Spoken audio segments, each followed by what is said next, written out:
여러분 안녕하세요. 탑층 집돌이 미스터 루프탑입니다. 제가 종이책 대신 밀레이 서재 전자책으로 갈아타고 독서를 한 지 벌써 1년이 되었는데요. 당시 처음 전자책으로 갈아탔을 때의 소감을 영상으로 올려봤다면 오늘은 1년 동안 밀레이 서재를 이용해보고 달라진 저의 독서 패턴들과 그간 업데이트된 밀레이 서재 기능들까지 장단점들을 정리해봤습니다. 혹시 집안에 넘쳐나는 종이책들 때문에 저처럼 전자책 환승을 고민하고 계신 분들이라면 영상 끝까지 함께 해주세요.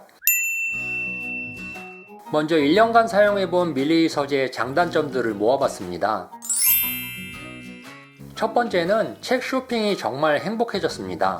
종이책을 구입할 때는 주로 서점에 가서 읽고 싶은 책들을 골라서 구입하거나 온라인 서점에서 구입했죠. 책만큼 가성비 좋은 건 없다는 생각에 책값으로 나가는 돈은 아끼지 않았지만 연간 100권 넘게 구입하는 책값도 상당하더라고요. 많은 책들을 구입하지만 솔직히 말씀을 드린다면 구입한 책 모두가 만족스러워서 100% 완독을 하는 건 아닙니다. 읽다 보면 기대치에 못 미쳐서 완독에 실패한 책들도 있습니다. 저는 그런 책들은 일종의 책 로스율로 생각하는데 그럴 땐 사실 돈이 좀 아깝긴 하죠. 그런데 전자책은 그런 부담이 없더라고요. 저는 KT통신사 할인으로 한 달에 7,900원 요금제를 이용하고 있는데 강남에서는 짜장면 한 그릇에 13,000원 하는 세상에 짜장면 한 그릇 값도 안 되는 돈으로 한 달 동안 보고 싶은 책들을 마음껏 고를 수 있다는 게 너무 행복했습니다. 물론 원하는 책들이 100% 다 밀레이 서재에 있는 건 아닙니다. 책들의 종류에 따라 다르겠지만 저의 경우는 10권 중 3권 정도는 제가 원하는 책들이 밀레이 서재에는 없더라고요. 그걸 감안하더라도 밀레이 서재에는 20만 권 이상의 책들이 등록되어 있어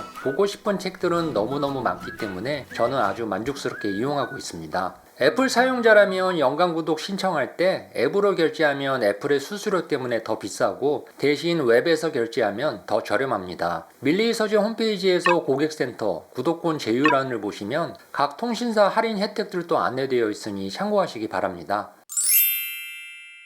전자책의 가장 큰 장점이 바로 디지털 기술과 결합된 테크 독서가 가능하다는 점입니다. 간단하게 손가락으로 책의 하이라이트를 할 수 있는 건 기본이고요. 최근에 업데이트된 기능은 모든 앱에서 바로 필기 지원 모드를 사용할 수 있습니다. 아이패드 애플 펜슬은 물론 손가락으로도 필기, 메모, 색칠, 편집, 삭제까지 모두 가능합니다. 이 기능이 정말 유용한데 내가 하이라이트했거나 메모했던 부분만 필터링하여 따로 볼 수 있기 때문에 읽었던 책들도 요약본으로 빠르게 다시 볼 수 있다는 점입니다. 필기한 책들은 표기가 되어 있어서 찾기도 쉽고요. 종이책 볼 때 반드시 책에 끄적거리며 필기해야 속이 시원하신 분들이라면 정말 좋아할 만한 기능입니다.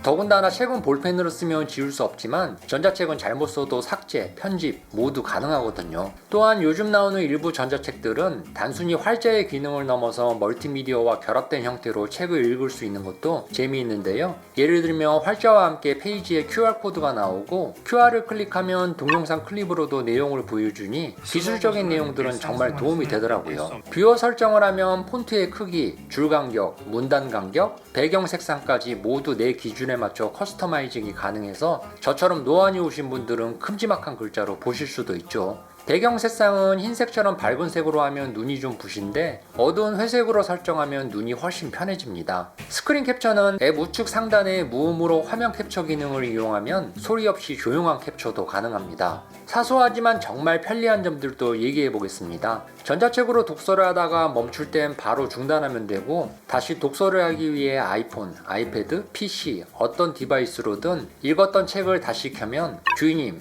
여기까지 읽으셨습니다 라고 하며 읽었던 페이지부터 딱 눈앞에 펼쳐서 보여주는 기능이 너무 기특하고 편리합니다. 종이책에 모서리 접기 더 이상 안 해도 되죠. 마치 밥상 다 차려놓고 숟가락으로 밥을 떠서 입에 떠 넣어주는 우렁각시 느낌이에요. 페이지를 넘길 때도 트랙패드나 액정으로 터치 한 방이면 바로바로 페이지가 넘어가서 좋고요. 대신 종이책에 책장 넘기는 ASMR 사운드나 향긋한 종이 냄새 같은 아날로그 감성이 없어서 아쉽긴 하지만 그보다는 얻을 수 있는 디지털의 혜택이 훨씬 많습니다. 여러 권의 실물책을 가지고 다니려면 정말 무겁죠. 하지만 전자책은 아이패드, 휴대폰 안에 내 책들이 전부 들어있으니 무게 구애받지 않고 언제 어디서나 읽던 책들을 읽을 수 있습니다. 해외 나갈 때 비행기 안에서 읽을 책들을 가방에 꾸역꾸역 넣었다가 너무 무거워서 항상 어떤 책을 빼야 하나로 고민하다가 주사위 돌려서 빼기도 했는데 이제는 그런 고민은 하지 않아도 되더라고요. 실제로 전자책으로 갈아타고 나서 책을 읽는 독서의 빈도수는 종이책으로 읽었을 때와는 비교할 수 없을 정도로 크게 늘었습니다. 예를 들면 일상 속에 짬짬이 발생되는 짜투리 대기 시간들이 많잖아요. 버스나 지하철을 기다린다던가 약속 시간에 누군가를 기다리는 시간, 이런 틈새 시간 동안 예전에는 인스타나 유튜브 같은 거 보면서 시간을 때웠다면 지금은 휴대폰으로 읽던 책 꺼내어 읽어보게 돼서 토막난 짜투리 시간들도 좀 더 유익하게 활용할 수 있어 뿌듯합니다. 전자책은 종이책 같은 실물책이 아니다 보니 휴대성 못지않게 쾌적해진 것이 바로 책을 보관하는 공간 문제입니다. 종이책 시절에는 책을 살 때마다 끊임없이 테트리스 게임 같은 책장 정리를 해야 했고요. 그럼에도 불구하고 일단 책이 많아지면 자칫 엉뚱한 곳에 섞여 들어갈 수도 있어서 정작 필요할 때 책을 찾느라 애먹었던 적도 많았습니다. 그런데 전자책은 내 취향에 맞춰서 온라인상으로 간편하게 책장 정리를 할 수 있고 찾고 싶은 책들은 검색으로 한 방에 찾을 수 있으니 더 이상 책 찾느라 생쇼하는 시간 낭비 같은 건 발생되지 않더라고요. 방대한 실물 책장 대신 소꿉놀이처럼 나만의 온라인 책장 꾸미는 재미도 쏠쏠하지만 내가 골라놓은 책들을 읽고 싶은 책, 읽고 있는 책, 완독한 책으로 깔끔하게 AI가 분류하여 보여주니 저처럼 다독을 하는 사람들에겐 정말 꿀같은 기능이었습니다.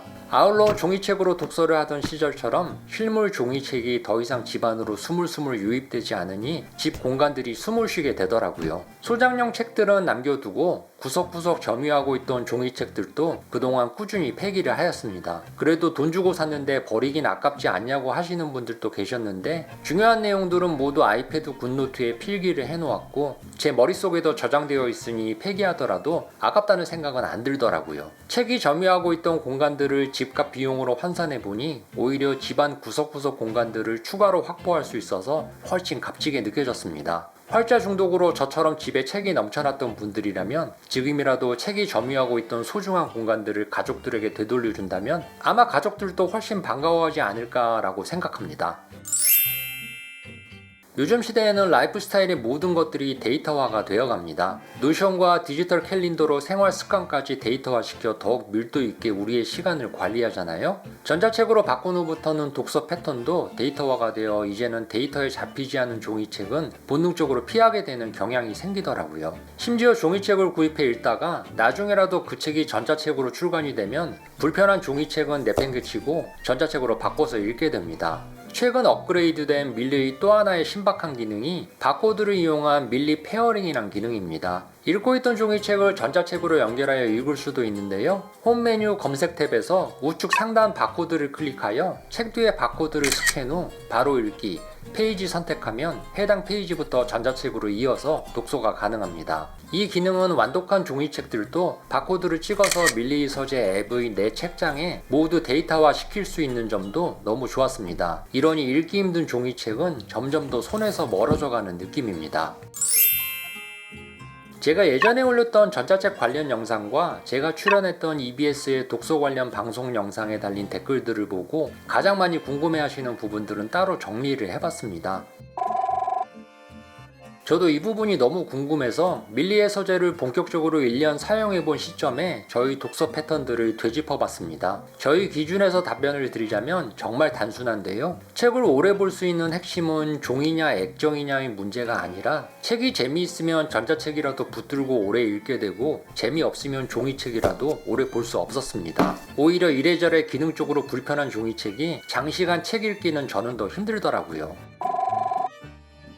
아이패드 전자책은 블루라이트 때문에 눈이 안 좋아지니 전자책은 블루라이트 없는 이북으로 봐야 한다는 댓글들도 많았는데요. 틀린 내용은 아니라고 생각됩니다. 이북은 많은 분들이 강추하는 아이템이라 눈이 편안해지는 건 의심할 여지가 없기에 언젠가 저도 이북을 구입할 것 같긴 한데 아직까지는 아이패드와 휴대폰으로만 보고 있습니다. 일단 매장에서 체험해본 이북은 로딩 속도가 좀 답답하더라고요. 그리고 저 같은 경우는 아이패드 하나만 있으면 가운데 점 3개 스플릿 뷰를 이용하여 한쪽은 전자책을 보면서 다른 쪽은 굿노트로 필기도 했다가 전자책을 보던 화면을 바로 유튜브 영상으로 스위치해가며 요리조리 활용하고 있는데 이북을 이용하면 디바이스가 하나 더 늘어난다는 부담감이 작용하더라고요. 블루라이트 문제는 사실 독서할 때만 이북을 사용한다고 근본적으로 해결되는 건 아닌 것 같았습니다. 전자책 외에도 우리는 활자로 된 문서와 웹사이트들은 여전히 블루라이트를 발산하는 모니터와 액정을 사용하면서 그 중에 지극히 일부분인 독서만 이북을 사용한다고 과연 블루라이트를 얼마나 예방할 수 있는지는 좀 의문이 들더라고요. 하지만 이북은 저도 호감도가 높아 잠재적 구매 리스트에 여전히 포함되어 있습니다. 다른 분들은 오디오북도 유용하게 잘 활용하시는 것 같은데 저 같은 경우는 거의 활용을 안 하게 되더라고요. 이유를 생각해보니 책을 읽어나갈 때 모든 문단의 단락들을 균일한 속도로 읽는 건 아니잖아요. 어떤 구간은 빠르게 읽고 어떤 구간은 천천히 곱씹어가며 리듬을 타고 읽어나가는데 오디오북은 그런 리듬감 없이 균일한 속도로 책을 읽어주니 저랑은 좀 안 맞는 것 같았습니다. 한 가지 확실하게 검증할 수 있었던 건 불면증으로 잠이 안 올 때 오디오북을 틀어놓으니 즉방으로 아주 효과가 좋았습니다. 앞서 말한 영상들에 가장 많이 달린 흥미로웠던 댓글들이 바로 전자책이 좋은가 종이책이 좋은가에 대한 갑론을박식 의견들이었습니다. 사실 이거에 대한 정답은 없죠. 굳이 뭐가 더 좋은지를 골라야 할 필요도 없고요. 본인의 독서 패턴에 맞춰서 종이책이 잘 맞는 사람은 종이책을 선택하면 되고 전자책이 잘 맞으면 전자책으로 독서를 하면 되는 아주 간단한 문제죠. 저처럼 둘 다 활용해도 되고요. 문제는 자꾸 이분법적 사고로 한 가지만 맞다고 주장하는 것이 위험한 것 같습니다. 저 역시 주력 독서는 밀리의 서재를 이용하고 있지만 모든 책이 전자책으로 나와 있지도 않고 종이책의 아날로그 감성을 여전히 좋아해서 전자책과 종이책의 분배를 7:3 정도로 나누어 독서를 하고 있습니다. 밀리의 서재는 한 달 동안 무료로 이용이 가능하니 아직 전자책 입문 전이라면 직접 경험을 해보고 필요하면 도입하여 활용하면 되는 것이죠. 앞서 언급한 대로 모든 책이 밀리에 구비된 건 아니기에 책의 결핍으로 인한 불편한 점이 여전히 단점으로 생각됩니다. 특히나 유명한 문학작품이나 신간 서적들은 더더욱 책이 없는 경우가 많습니다. 예컨대 한강 작가나 무라카미 하루키의 소설들은 종이책으로 봐야만 하죠. 오늘은 이렇게 밀리 서재를 1년 동안 이용해보고 바뀐 저희 라이프 스타일 효과들을 정리해봤는데요. 여러분들은 어떠셨는지 여러분들이 경험한 장단점들도 댓글로 남겨주시면 다른 분들에게도 많은 도움이 될 것 같습니다. 오늘 영상이 도움이 되셨다면 구독과 좋아요 누르시고 다음 영상도 놓치지 마시기 바랍니다. 그럼 저는 다음 영상에서 뵙겠습니다.